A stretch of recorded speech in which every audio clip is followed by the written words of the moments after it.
Leo is a software engineer, a grounded guy who thought he had found the love of his life in a woman named Clara. But what he actually found was a psychological trap that was built with the precision of a Swiss watch and the cruelty of a prison camp. This is a massive story, so get settled, because we are going to go through the 3-year disintegration of Leo's life and the moment he found the hidden server room that proved his entire reality was a lie. It all began at a rainy coffee shop in Seattle, where Leo met Clara after she accidentally spilled her latte on his laptop, and her reaction was so genuinely horrified and apologetic that they ended up talking for 3 hours, while she offered to pay for the repairs.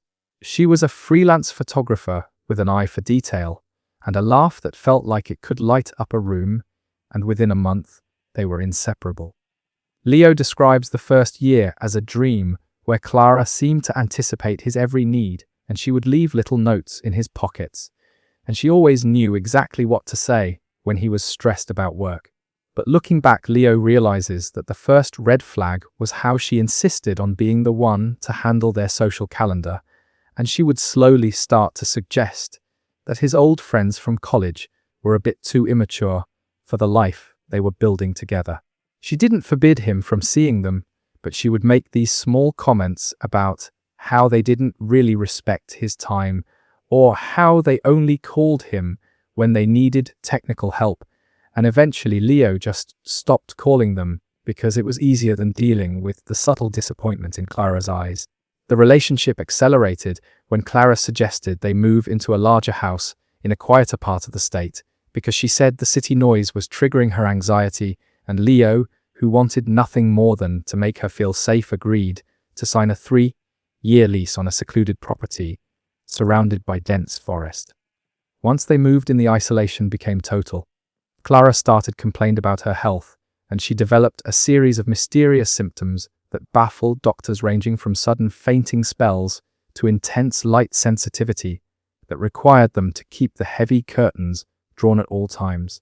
Leo became her full-time caretaker while still working his high-pressure remote job, and he felt a strange sense of pride in being her rock. He spent his nights researching rare autoimmune diseases and his days making sure the house was perfectly quiet and dark, just the way she needed it. But then he started noticing the glitches in the house. He would hear the faint sound of a cooling fan behind the walls in the guest bedroom, which was supposed to be empty, and he noticed that their internet bill was astronomical, despite the fact that they barely streamed any movies. Whenever he brought it up, Clara would have a sudden health crisis or a panic attack that would force him to drop the subject to focus on her. About 2 years into the relationship, Leo started experiencing his own health issues, such as chronic memory gaps and a strange metallic taste in his mouth every morning after Clara gave him his daily vitamins. He would find himself in the kitchen with no memory of how he got there, and he started seeing strange shadows in the corners of his eyes. Clara told him he was just burnt out from taking care of her, and she started giving him a new herbal tea that she claimed would help him sleep. The tea worked too well, because Leo would drop into a heavy, dreamless sleep for 10 hours straight, and he would wake up feeling more exhausted than when he went to bed. One night he accidentally knocked over his cup of tea, and instead of asking for more, he pretended to drink it, and then poured it into a potted plant when Clara wasn't looking. He stayed awake that night and watched through squinted eyes as Clara, who was supposed to be bedridden with chronic fatigue, got up from the bed with perfect grace and walked out of the room with a focused energy he hadn't seen in years. He waited a few minutes and then crept after her, and he followed her to the basement, where she tapped a code into a keypad hidden behind a fake electrical panel. Leo watched from the shadows as a heavy steel door slid open to reveal a room filled with high-end server racks and a wall of monitors. On those monitors, he saw every single room of their house from multiple angles, including the inside of the shower and the guest bedroom. But it wasn't just live feeds, because he saw a dashboard that displayed his own vital signs, including his heart rate and his sleep cycles and his blood oxygen levels. He saw a folder on the main screen titled Subject 04 Year 3 Final Phase, and when Clara opened it, he saw a collection of psychological profiles on himself. There were notes about his breaking point and how to manipulate his guilt, and even a schedule for the different medications she was slipping into his food to induce the memory gaps and the hallucinations. He realized that the mysterious company that was supposedly paying for their house was actually a private research firm specializing in behavioral modification, and Clara wasn't his girlfriend, she was the lead researcher. She was writing a book or a thesis on how to systematically destroy a man's sense of self-worth through isolation and controlled trauma. Leo was paralyzed with a level of terror that he says felt like his soul was leaving his body, but he knew he couldn't let her know he was awake. He retreated back to the bedroom and lay in the dark with his heart pounding against his ribs until morning came, and Clara returned to the bed and resumed her role as the fragile, sick woman. He spent the next 3 days playing the part of the devoted boyfriend while he secretly gathered evidence. He found out that his own bank accounts had been drained and the money was being funneled into an account in Clara's real name, which was Dr. Elena Aris. He discovered that the laptop he thought he had ruined in the coffee shop 4 years ago had actually been a targeted hit, and she had been tracking him for months before that encounter even happened. The most crushing part was finding the video logs where Clara would sit in the basement and laugh with her colleagues on Zoom calls about how easy it was to make Leo cry or how pathetic he looked when he was begging her to get better. They treated his life like a scripted drama, and they were taking bets on whether he would have a total mental collapse before the end of the 3rd year. Leo's escape was like something out of a spy movie because he knew the house was rigged with sensors, and he knew that if he just tried to drive away, she would see him on the cameras and likely trigger some kind of emergency. He waited for the 1 hour a week when a supply van would come to the back of the property to drop off the specialized medical equipment Clara supposedly needed, and he managed to crawl into the back of the van and hide under a pile of empty crates. He made it to the nearest city and went straight to a police station, but just like the guy in the previous story, he was met with skepticism because on the surface, everything looked like a civil dispute or a bad breakup. It wasn't until he showed them the thumb drive he had managed to pull from the basement server that they realized the scale of the crime. The house was raided, but Clara Aurelina was already gone, and she had wiped most of the local data before she fled. They found enough to confirm the surveillance, but the psychological damage was done. Leo is currently living in a secure facility because he still can't go into a room without checking for cameras, and he can't drink anything he hasn't opened himself. He lost 4 years of his life to a woman who viewed his heart as nothing more than a data point on a graph. I am honestly sitting here trying to process the level of cold-blooded calculation it takes to live with someone for years and pretend to love them while you are actually monitoring their mental destruction for a paycheck. Leo, my heart goes out to you, man, because what you went through is a form of torture that most people can't even imagine, and the fact that you had the presence of mind to fake your sleep and find that server room is absolutely incredible. To everyone else watching, this is a terrifying reminder that some predators don't want your money or your car, but they want your very reality. If you feel like you are losing your mind in a relationship, or if your partner seems to be playing a role instead of being a person, please do not ignore that feeling. Leo's story is a wake-up call for all of us to protect our boundaries and to never let anyone isolate us from the people who truly know us. Thank you for listening to this incredibly heavy story, and please leave a supportive comment for Leo below because he is still fighting to reclaim his life from the ghost of Clara. Hit that like button if you want to support the channel, and subscribe for more stories that you won't find anywhere else. I've been staring at this email for 3 days, trying to figure out if it's an elaborate piece of fiction or the most disturbing confession I've ever received. But the guy who sent it, a man named Elias, included a series of photos of the basement that I can't stop looking at. He's not a writer, just a guy who bought an old house in a rural part of northern Maine, hoping for some peace and quiet. But what he found tucked away in the foundation of that place makes me never want to set foot in a basement ever again. I'm going to read this exactly as he wrote it because the way he describes the atmosphere in that house is something I think you guys need to experience for yourselves. The first thing I noticed when I pulled up to the property was the silence. Not the peaceful kind you get in the woods, but a heavy, expectant silence that felt like the air was holding its breath. I'd bought the house sight unseen after a rough divorce, wanting nothing more than to disappear into my work as a freelance archivist and forget the city even existed. It was a colonial-era saltbox, weathered and grey, sitting on 40 acres of pine forest that seemed to crowd in on the structure like it was trying to reclaim the land. The realtor had mentioned a low price because of the age of the foundation, but I didn't care about a few cracks in the cement as long as the roof held. On my first night, I was sitting in the kitchen with a cup of coffee, listening to the house settle, when I heard a rhythmic thumping coming from beneath the floorboards. It wasn't the sound of pipes or a water heater. It was slow and deliberate, like a heavy bag being dragged across a concrete floor, followed by a metallic click that echoed through the vents. I told myself it was just the house adjusting to the drop in temperature, but the sound was too rhythmic, too intentional to be just wood and nails. A few days later, I finally decided to explore the cellar. The entrance was a heavy wooden trapdoor in the pantry, hidden under a tattered rug I hadn't bothered to move yet. When I pulled it open, the smell of damp earth and something sweet, like rotting fruit, hit me so hard I had to step back. I grabbed my industrial flashlight and headed down the narrow, steep stairs.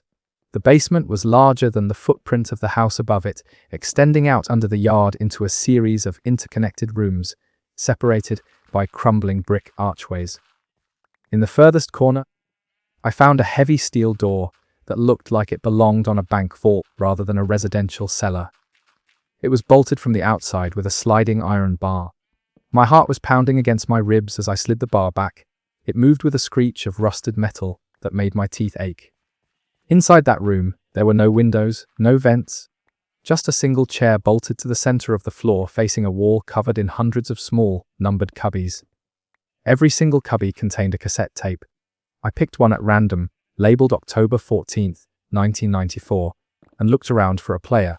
Against the back wall sat a vintage reel-to-reel deck and a standard tape recorder, both looking perfectly maintained despite the layer of dust on everything else.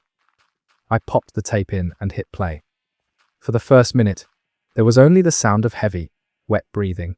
Then, a voice came through that made me drop my flashlight. It was me. Not a recording of me as I am now, but a voice that sounded exactly like mine. My cadence, my slight lisp on certain words, even the specific way I clear my throat before I speak.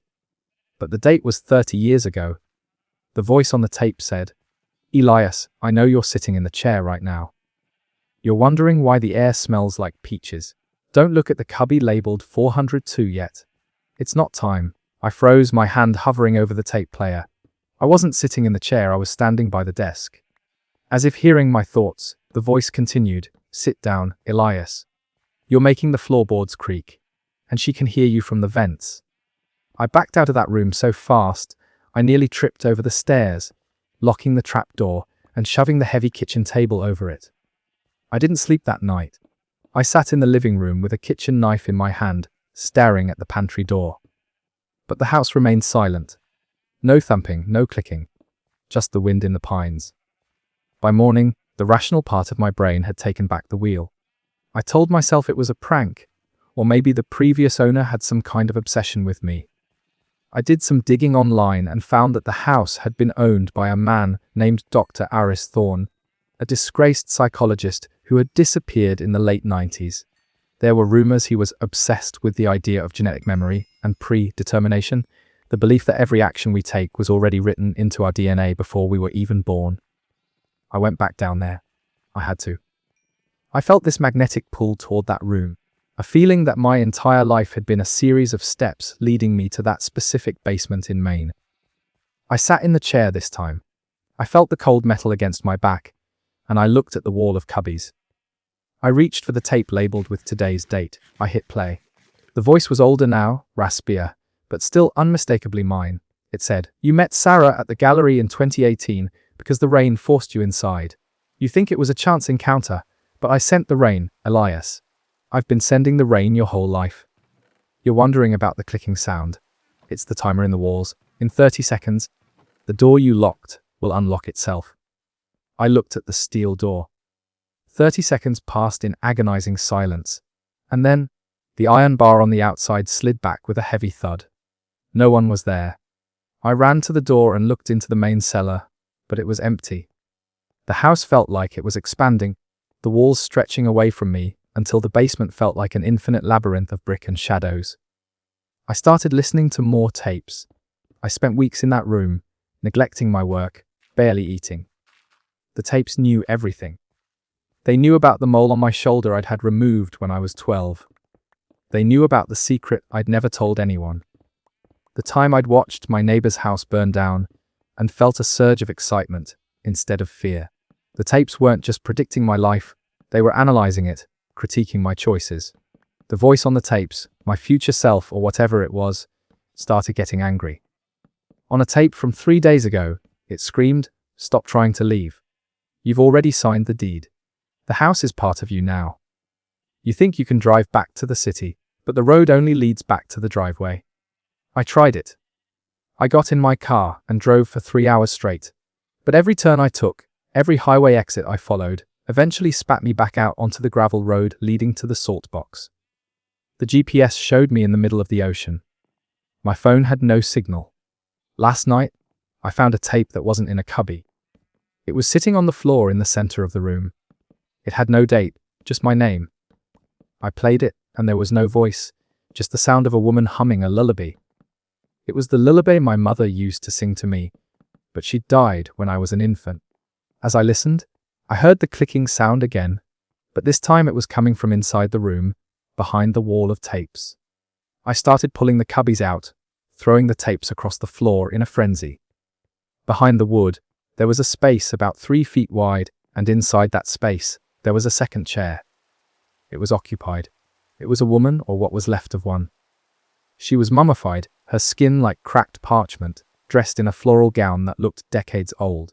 Around her neck was a pair of high-end headphones, the wires disappearing into the floorboards. She was holding a microphone. I realized then that Dr. Thorne hadn't disappeared. He had succeeded. He had created a loop. I looked at the wall of tapes again and realized they weren't just for me. They were a script. I found a tape labeled "Tomorrow," and I'm terrified to play it. But I can hear the humming coming from the vents now, and it's getting louder. It's not coming from the cellar anymore. It's coming from the bedroom upstairs. I went up there with a flashlight, and the bed was made, but there was an indentation in the pillow like a head had just been resting there. The air smelled like peaches. I think the woman from behind the wall isn't as dead as she looked, or maybe the house doesn't care about the difference between life and death. I'm writing this because I found a final tape stuck to the back of the pantry door. It's labeled "The Archivist." It says that if I send this email, the loop will finally be complete, and someone else will buy the house. Someone who needs the silence. I don't know what happens if I don't send it. The clicking in the walls is getting faster now, like a heart rate rising. I can hear the stairs creaking. Not the ones to the basement, but the ones leading up to the attic. I never noticed an attic before. I look up and there's a pull string hanging from the ceiling that definitely wasn't there this morning. I can hear my own voice coming from up there, but it's not a recording this time. It's live. It's saying my name over and over again, asking me to come up and help with the tapes. It's saying we're almost out of magnetic ribbon. I'm going to hit send now. I don't think I have a choice. It was already on the tape. I've had some strange submissions over the years, but there's something about Elias's voice in that email. It feels so exhausted, like he's just given up fighting against whatever is happening in that house. I tried to reply to the email address he used, but I got an immediate bounce back saying the domain doesn't exist. I even looked up the property records for Northern Maine, and while there is a house that matches his description, it's been listed as abandoned since 1998. The most unsettling part is the photo he attached of the mother behind the wall. I've looked at it under high zoom, and the headphones she's wearing. They're a model that wasn't released until 2022. If Elias is still out there, Or if anyone knows about a house in Maine with a steel door in the cellar, let me know in the comments. I'm hoping this is just a very dedicated horror fan, but the smell of peaches he mentioned. I started smelling it in my office about halfway through reading this. Be careful what you invite in, guys. I'll see you in the next one.